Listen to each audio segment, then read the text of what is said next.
Hello po sa inyong lahat. Isang magandang umaga po sa inyong lahat. Magandang umaga po. Ngayon po ay atres ng June, June 3, 2024 at ang oras po dito sa Los Angeles, California ay 6:35 ng umaga. Monday, may pasok at medyo makulimlim pa rin, madilim pa eh. Ah, Nais ko lang mag-vlog. Kagabi kasi may napanood ako yung dinidiscuss ni ah, Kainso, si Attorney Ricky Tomoturgo. Dinidiscuss niya yung kasalanan ni GMA, ni Gloria Macapagal Arroyo sa mga Pilipino. At yan po ay dadagdagan ko po yun. Opo, nakukulangan kasi ako eh. Dadagdagan ko po yun, Biblia po ang gagamitin ko. Opo. Ano ba yung kasalanan na yan na ginawa ni Gloria Macapagal Arroyo sa mga Pilipino o sa bansa? Ayan po ang tatalakayin ko ngayon. Bilang susog o bibigyan ko ng diin yung kasalanan na yan. Opo.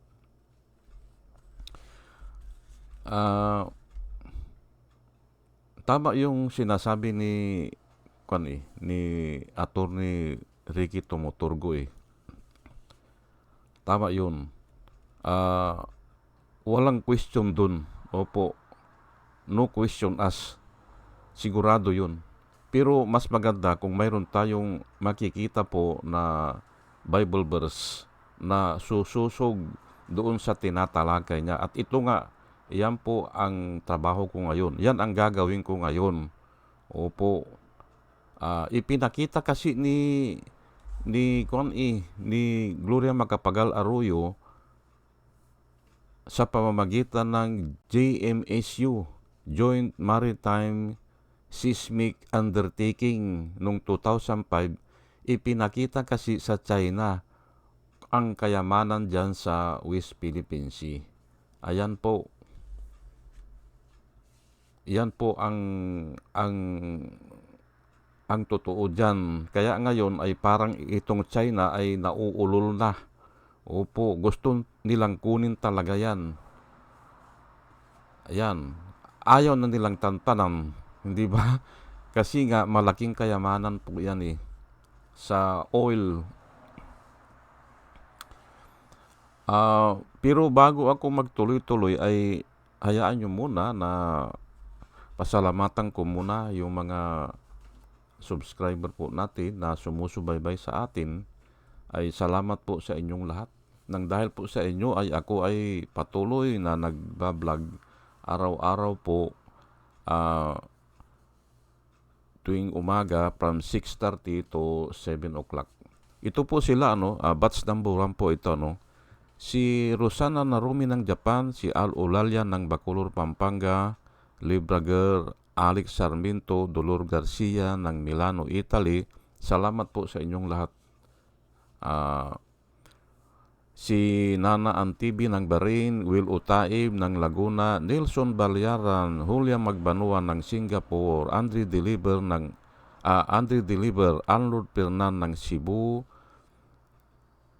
Larry Narbais, Jos Shalan, Ilinita Sculpture ng Germany, Ben Puno, Leti Peralta ng Mamburao Occidental Mindoro, Maribel Baligat Culio, Querty Q, Jonah M, Rinaldo Aventino, Mel Herrera ng Evanston, Illinois, Ernesto Aburque, Pleasure E. Duarte, Hiasmin San Juan, Roman Di Paz, Mary Grace Santos, Pacmando, John Cabrera, Lowin Sigako, Ike Maglasang, Linda Trasmonte, Linda Walton, Sasha Andigwid, Lenny Bungat, Agripino C, Eduardo Gonzales ng Singapore, Bumble D, Di Juana Duco, Ernesto Honrado, Josephine Lucas, Bert Abogado, Demetrio Pascual, Soledad de Maculangan, Brenda Martin, CG Torrio, Melchor Tolentino, Brother Pacamara, Manuel Lim,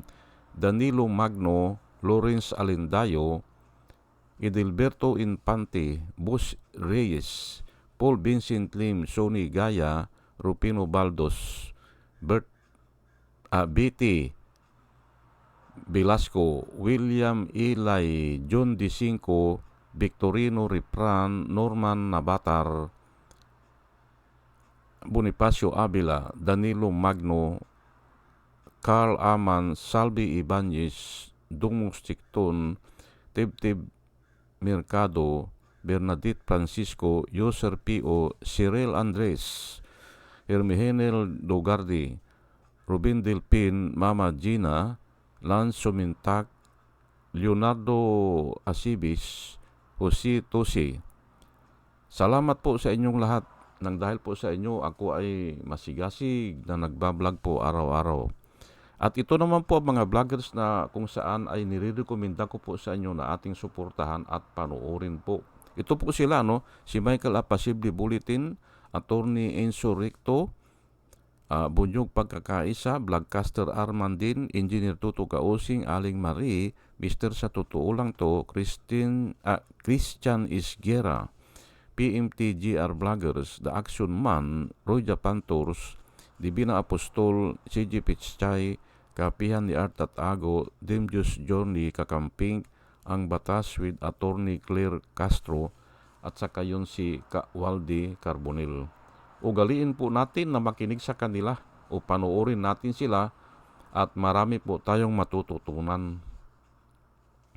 At nakikita ko po na yung mga sinasabi nila ay para sa bayan at mga totoo.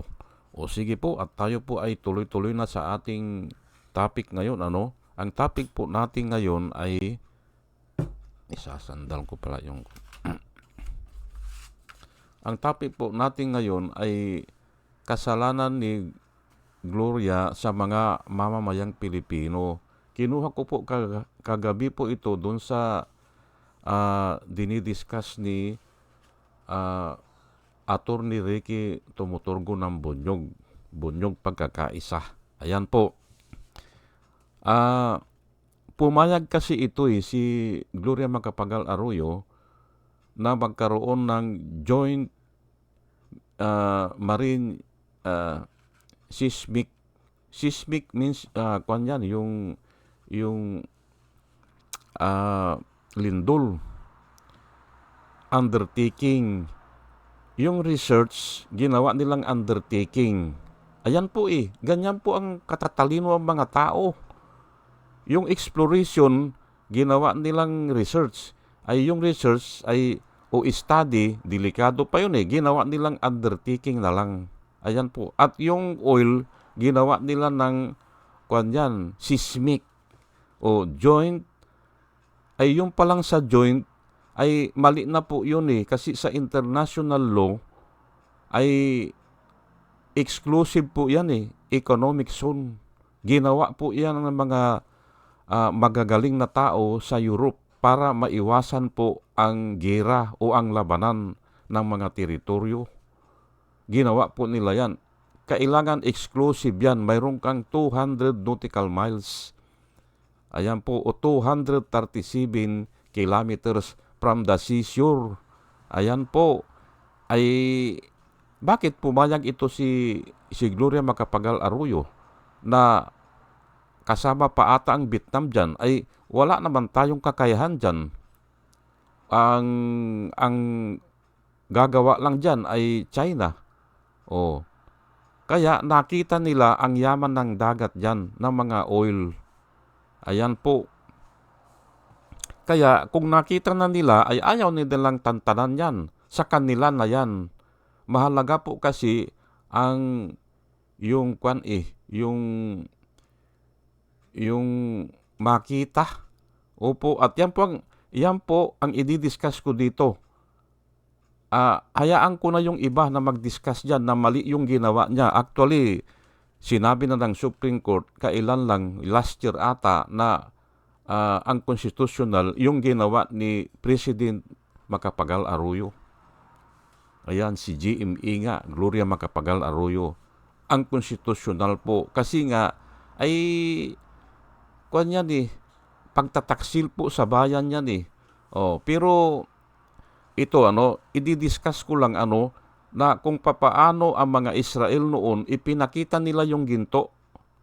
Opo, ipinakita nila at saka yung mga, kuwan nila, mga alahas nila, mga kayamanan nila, pati mga armory, ipinakita nila sa mga Babylonians.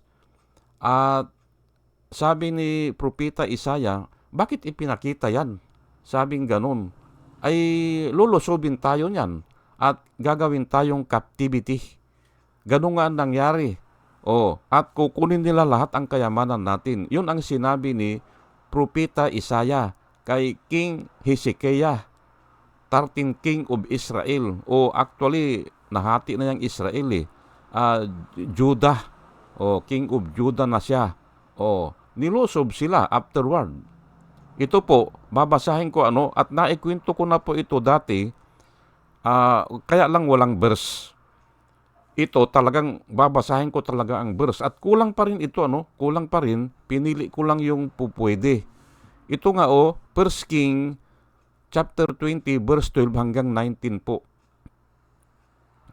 Babasahin ko lang po at babalikan ko na lang yung mahahalagang verse. Ito po ayan, 1 King chapter 20 verse 12. At that time, Baladan, the son of Baladan, king of Babylon, sent letters and a gift to Hezekiah, for he had heard that Hezekiah had been sick. Kwan daw, may sakit yung hari ng Israel. Hezekiah listened to and welcomed them and showed them all his treasure house, the silver and gold and spices and precious oil and his armory and everything that was found in his treasures treasuries. There was nothing in his house or palace, nor in all his realm, that Hezekiah did not show them. Then Isaiah the prophet came to King Hezekiah and said to him, What did this man say that would cause you to this item? From where have they come to you? Hezekiah said, They have come from a far country, from Babylon. Ayan nga, mga Babylonians na dumalaw sa kanila at nagbigay ng gift at saka yung nag-will wishes. Na sana gumaling si Hezekiah, si King Hezekiah. Ipinakita naman ni Hezekiah ang lahat ng armory, ang lahat ng mga kayamanan nila, mga ginto po. Opo. Ay ngayon, ang sabi po ni Isaiah said, What have they seen in your house? Hezekiah answered, They have seen everything that is in my house or palace. There is nothing in my treasure that I have not shown them. Lahat po ipinakita niya. 16. Then Isaiah said to Hezekiah, Hear the word of the Lord. Behold, the time is coming when everything that is in your house and that your fathers have stored up until this day will be carried to Babylon. Kukunin lahat, Nothing will be left, says the Lord. And some of your sons, yung mga descendants, yung lahi niya, who will be born to you will be taken away as captives yung nga ang nangyari sa kanila. Yung iba sa kanila na matitipuno ang katawan ay ginawang captives o alipin, hindi ba? O, and they will become eunuchs. Eunuchs means yung yung hindi na mag-asawa yan eh. Na yan eh, kakapunin na yan eh, at magsisilbi sa mga prinsesa. O, in the palace of the king of Babylon. Ayan po, kakapunin yung mga Israel para magsilbi sa mga prinsesa, maggwardya. Kasi yan po ang mga gwardya eh. Ayan po ang sinabi ni Isaiah na nangyari po yan. Bakit? Ipinakita kasi ang kayamanan, nagka-interes ang Babylonia. Yung mga dapat hindi ipakita, ipinakita. At kung babasahin niyo po ang Biblia, ay kinuha nga ng mga Babylonia yan at itinago nila. Pero after 70 years, naisipan nila, ay bakit may mga baso pala tayo kanya na dyan, ng mga ginto na nanggaling sa Israel, mga baso na ginto po, ang tawag dyan yung kalis, yung ginagamit ng pari, iniinuman ng alak, hindi ba? Inilabas nila yon at doon sila uminom. Ay nilusob na sila ng Assyria, natalo sila. Kasi bawal yun eh. Yung kalis, ang dapat gagamit lang yan ay yung mga parisiyo, mga saserdote ata. Ayan po ang kwento diyan. Ipinakita niya yung mga ginto. Ay alam niyo po ang ginto ni Solomon po eh. Pinag-aralan ko po yung ginto ni Solomon. Kung nakakita na kayo ng 10-wheeler na truck, ganun po taon-taon ang dinadala sa kanya. Taon-taon po yan. Yung 10-wheeler na truck, ganun po kabigat. So ang daming ginto po ng Israel kasi naging superpower sila eh.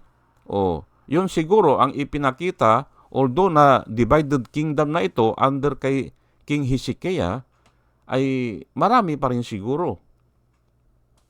At yun ang pinag-intirisan ng mga Babylonians. Kaya bawal po yan na ipakita mo yung mga kayamanan, lalo na yung mga sagrado. Sagrado po yung mga kalis eh. Ay ang iinom lang dapat ay mga ay ninakaw nung nilusob sila. At nung bandang huli ay naisipan nila ay bakit hindi natin gamitin? Kapistahan ng Babylonia, ginamit nila. Naglasing sila. Ganun po yan. Kaya mali po yung ginagawa ni Gloria Macapagal Arroyo. Ipinakita niya o pinayagan niya na mag-research dyan. At ang ginawa pa nila, undertaking lang. Para ay ang desisyon po ng Supreme Court, parehas lang yan. Yung exploration o yung research o study o undertaking, parehas lang yan. Kasi yun din ang gagawin eh. Pinalitan lang po ay kasi po ang salita natin ay corrupt eh. Pwede tayong gagamit po ng ibang salita na medyo mawawater down ang ibig sabihin. Nawawater down. Ginawa nilang undertaking para maalis sa isipan ng mga tao na may ginagawa silang kalukuhan. Ayan po Pero bago ang lahat po ay ang isa sa masisisi po natin dito, yung mga senador po na bumoto. Ako po ay may edad na. Yung iba siguro sa inyo ay medyo bata pa. Nasubaybayan ko po yan nung pinaalis nila ang US Naval Base o ang mga military base sa Pilipinas. Yung 12 senador. Pinaalis nila. Ay humihiling sana ang Amerikano na mag-extend sila. Kasi na-expire na yung kontrata yung treaty. 50 years ata ang kontrata. Ngayon, umihiling sila ng 10 years o another treaty, ganyan, o mag-extend man lang ng 10 years. Ayaw talaga. Ayaw po ng mga senadores na ito. At ako po, kuwan na ako noon siguro, 30 years old na ako Opo. O 31, ganyan. Talagang alam ko ang mangyayari kasi malapit po ako dito sa US Naval Base at saka dito sa Clark Air Base. Ang Zambales po ay ang pagitan niyan sa Clark ay boundary lang Yung pinatubo namin dito mas malapit pa sa kanila kaysa dito sa bayan namin Opo. Nasa 40 miles lang yan sa Angeles yung bayan ng Angeles. Sa amin 60 miles yan kilometers. Opo. At ayun nga, ang sinasabi po ng mga nakakausap kong mga military men noon ay Simon, sabi nila, magkaka-vacuum dito, sabi nila. Magkaka-vacuum ito. Delikado ang Pilipinas. Yun ang sinasabi nila. Papasukin kayo ng China. At ganon din ang nakikita namin ng mga taga-Sambales, mga Bataan, Pampanga. Kasi halos lahat dyan nagtatrabaho po sa loob ng base Opo. Ay matigas ang ulo nung 12 senador. Ito po sila ang nakalagay po dito ay September, pero alam ko 1990 pa ito kasi nung pumutok ang pinatubo, may desisyon na Opo, nung 1991, June 1991 pumutok po ang pinatubo, ay mayroon ng desisyon. Aywan ko bakit September 16 ang nakita ko sa news. Pero alam ko 1990 ay kwan na yan. Nagdesisyon na ito mga 12 senador. Ito po sila na huwag nang mag-extend ang US Naval Base o ang US Military Base at huwag nang bigyan ng another contract. Ito po sila.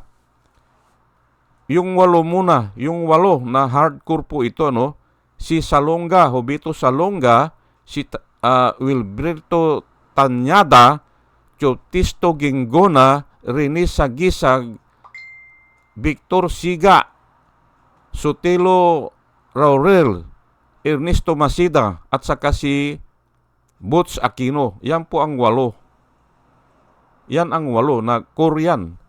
Ayaw talaga nila sa base, Pero ang mga Pilipino po, lalo na yung mga taga-Sambales, ay gusto ang base. Opo, at mga taga-Kapampangan, mga taga-Bataan, kasi nga marami nagtatrabaho dyan at marami ding mga nakapag-asawa ng mga enlisted men dyan sa US Naval Base na yan.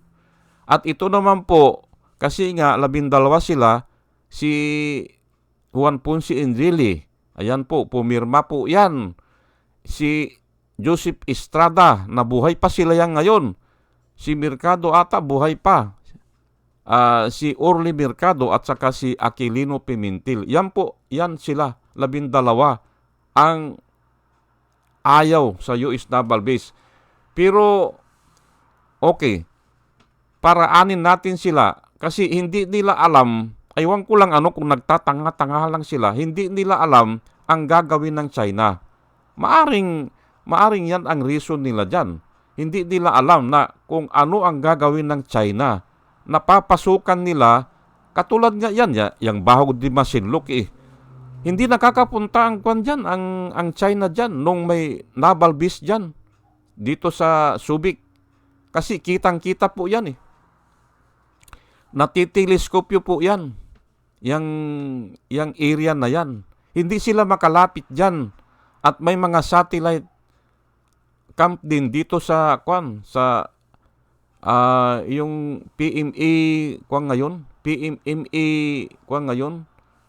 Saan ba yan? Sa Narciso. Oh, may satellite camp dyan, ang US Naval Base, yung communication tower nila dyan. Kaya hindi sila makakuan yan makalapit yan Oh, ay malapit na lang yang San Narciso at saka Masinloc Ayan po, hindi ba? Oh, kasalanan nitong mga senadores na ito. Oh, at saka yang nga si Gloria Macapagal Arroyo. Oh, bibilisan ko na lang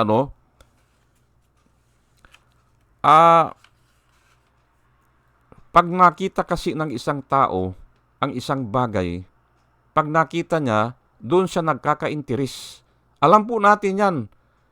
Luke 19:41, nung si Jesus Christ ay, ito na ang huling kwan niya biyahe niya na papasok na siya ng Jerusalem at doon na siya papatayin.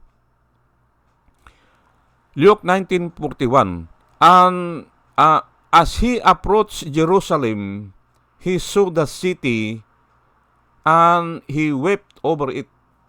Ayan po, nakita niya kasi ang Jerusalem kung papaano yung mga tao ay walang pastol o walang nangangaral o may nangangaral man mali. Diyan nga nakatira ang mga Parisiyo diyan sa Jerusalem. As he approached Jerusalem, he saw the city and wept over it. Umiyak siya Bakit? Kawawa yung mga tao po na walang nangangaral. Ayan po ang ibig sabihin niyan. Nung nakita niya, ay siguro 1 week na lang ito bago siya ipako Oh. Diyan siya huling pumunta. Opo. Yang Garden of Gethsemane, malapit yan dyan Opo. Ulitin ko lang as he approached, si Jesus Christ po ito at kasama niya yung mga disipulo niya. As he approached Jerusalem, or when he come near Jerusalem, he saw the city and wept over it. Kaya mahalaga po yung nakikita. Nagkaroon siya ng compassion sa mga tao po. Opo, doon sa mga naninirahan doon. Bakit? Ay nakita niya ang kalunos-lunos na mga sitwasyon na walang nangangaral. Ayan po, sa Jerusalem. Ayan po kasi nangangaral lang po siya sa mga baryo Ay ang mga tao po sa Jerusalem, mayayaman yan o mga mga learned people at yung mga Parisiyo. Kaya dyan na siya naipako. Mga contrary people o kaya mga estranghero. Marami kasing estranghero dyan dyan sa Jerusalem. Mga nangangalakal, hindi ba? Mga negosyante na andyan po. At dyan na siya naipako. Hinuli siya at ipinasok na siya dyan sa Jerusalem. Ayan po. Isa pong patunay din na kailangan makita mo muna bago ka magkaroon ng sympathy o magkaroon ka ng interest. Katulad po yan sa ating mga asawa, hindi ba? Ang una pong requirement dyan ay makita muna natin kahit na sa litrato o sa video o kahit yan. Kailangan makita mo muna bago ka magkaroon ng simpatya na ito ay magiging mabuting asawa o ito ay magiging isang mabuting ama o ina ng tahanan. Ayan po, hindi ba? Kailangan makita mo muna yung pagsasalita niya, yung mukha niya, ganun po yan. Kaya mahalaga po ang makita. Ay, ito po John 3:3, Jesus replied, I tell you the truth, unless you are born again, you cannot see the kingdom of God. Ayan po pag hindi mo nakita ang kingdom of God, kung hindi mo napansin yan, wala kang interes Kaya nga yung iba walang interes. Ulitin ko lang po Jesus replied, I tell you the truth, unless you are born again. Ang ibig sabihin po ng born again, nakapakinig ka ng mga aral. At dahil doon, nagbago ka. At kung hindi ka magbago, you cannot see the kingdom of God. Ay kung hindi mo nakita ang kingdom of God, wala kang interes. Ayan po, you cannot enter kasi nga ang susunod dyan, yung maboborn ka ng spirit at saka yung water. Kung naborn ka ng water, yung baptism at saka yung spirit, bibigyan ka ng espiritu ng Diyos o yung Holy Spirit, ayun na, maka-enter ka ng kingdom of God. Pero hindi ka nga magkaka-interest na mag-enter kung hindi mo nakita Ayan po ang sinasabi ko. Ngayon, balik tayo po dito sa mga Chinese na ito. Nakita po kasi nila ang kayamanan dyan sa West Philippine Sea. Ay nung nag-abroad ako 1987 una kong nag-abroad balitang-balita yang Surigao, mayroong dyan yung deuterium. Ang sabi ng mga expert, nung nasa Saudi ako, ang sabi nila, pag nabuksan yung deuterium na yan, nasa Pilipinas lang mayroon yan Pinakamatindi po na fuel yan, yung deuterium na yan. Uuwi na lahat ang engineer sa Pilipinas galing ng Saudi, at ang buhay ng Pilipinas magiging mayaman. Katulad po ng Saudi. Sa Saudi po, subsidize lahat po ng bilihin. Binabayaran na ng gobyerno dahil ang dami nilang langis. Opo, bibili ka ng appliances, kalahati na lang ang presyo. Kaya nga ang daming inuuwi ng mga appliances galing ng Saudi kasi kalahati lang po ang presyo. Opo, subsidized ng gobyerno. Ganun po yan dahil ang dami nilang langis. Ayan po. Ay tayo ay ipinakita natin ang langis sa China. Kaya nga ganyan Tama yung sabi ni engineer, ni Attorney Tumuturgo, na kasalanan yan ni GMA. At lalo na ito si Duterte kasi nagpakatuta na rin Hindi ba? Pero other topic po yan. Ang topic ko lang dito, ipinakita ni GMA ang kayamanan. Kaya nagka-interes. Kunyari ay joint maritime seismic undertaking Undertaking pang ginamit nila. Parang baliwala lang, undertaking lang. Pero hindi na tinantanan yan. Kaya naimapan nila yan saan ang mga langis dyan. Sige po, at hanggang dito na lang po At dalangin ko po sa Panginoon na sana tayo sa ating pakikinig po ay magkaroon tayo po ng wisdom na nanggagaling sa Kanya. At muli ay isang magandang umaga po at salamat po sa inyong lahat. Salamat po ng marami.